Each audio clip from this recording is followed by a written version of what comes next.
of John pushing back against supporters who challenged my patriotism during the 2008 campaign. I was grateful, but I wasn't surprised. As Joe Lieberman said, it was John's instinct. I never saw John treat anyone differently because of their race or religion or gender. And I'm certain that in those moments that have been referred to during the campaign, he saw himself as defending America's character, not just mine. For he considered it the imperative of every citizen who loves this country to treat all people fairly.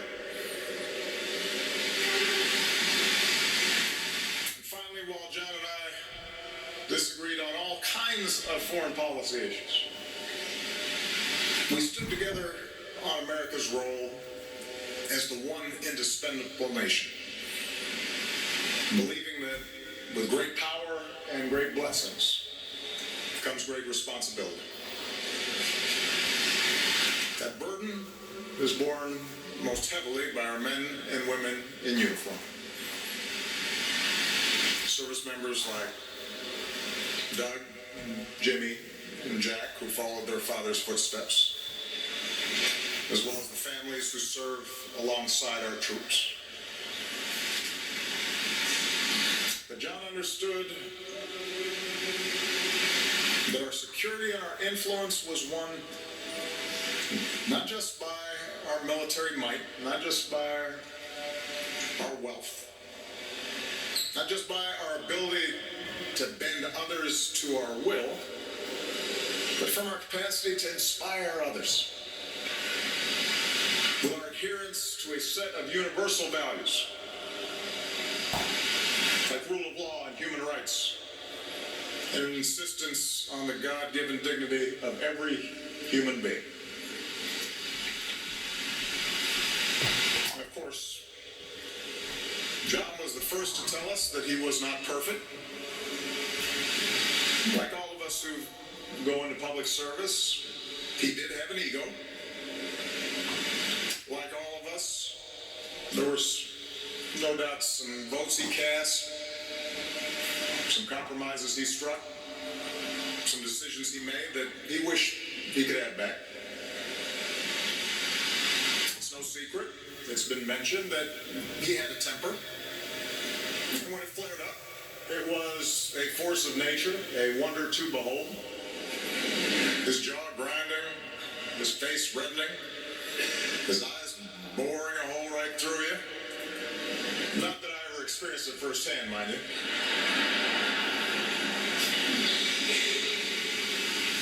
But to know John was to know that as quick as his passions might flare, he was just as quick to forgive and ask for forgiveness. He knew more than most his own flaws and his blind spots. He knew how to laugh at himself. And that self-awareness made him all the more compelling. And we didn't advertise it, but every so often over the course of my presidency, John would come over to the White House and we'd just sit and talk in the Oval Office, just the two of us. And we'd talk about policy, and we'd talk about family, and we'd talk about the state of our politics. And our disagreements didn't go away during these private conversations. Those were real, and they were often deep. But we enjoyed the time we shared away from the bright lights. And we laughed with each other. And we learned from each other. And we never doubted the other man's sincerity, or the other man's patriotism, or that when all was said and done, we were on the same team. We never doubted we were on the same team. For all of our differences, we shared a fidelity to the ideals for which generations of Americans have marched and fought and sacrificed and given their lives. We considered our political battles a privilege, an opportunity to serve as stewards of those ideals here at home and to do our best to advance them around the world. We saw this country as a place where anything is possible. And citizenship is an obligation to ensure it forever remains that way.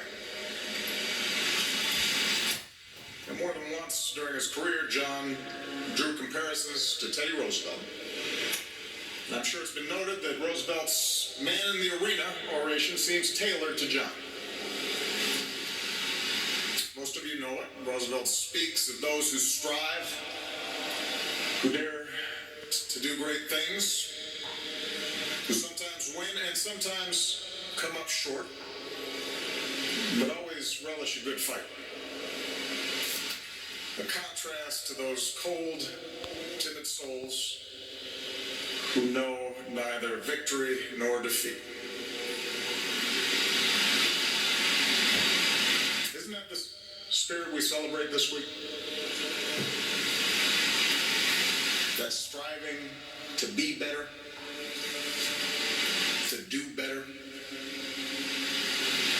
to be worthy of the great inheritance that our founders bestowed. So much of our politics, our public life, our public discourse can seem small and mean and petty. Trafficking in bombast and insult and phony controversies and manufactured outrage. It's a politics that pretends to be brave and tough, but in fact is born of fear. John called on us to be bigger than that. He called on us to be better than that.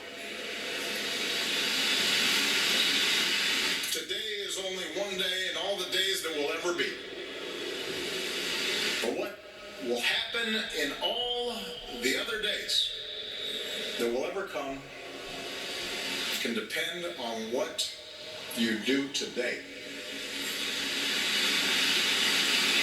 What better way to honor John McCain's life of service than, as best we can, follow his example? To prove that the willingness to get in the arena and fight for this country is not reserved for the few. It is open to all of us. And in fact, it's demanded of all of us as citizens of this great republic. That's perhaps how we honor him best. By recognizing that there are some things bigger than party, or ambition, or money, or fame, or power. But there's some things that are worth risking everything for. Principles that are eternal. Truths that are abiding. At his best, John showed us what that means. For that, we are all deeply in his debt. May God bless John McCain. May God bless this country he served so well.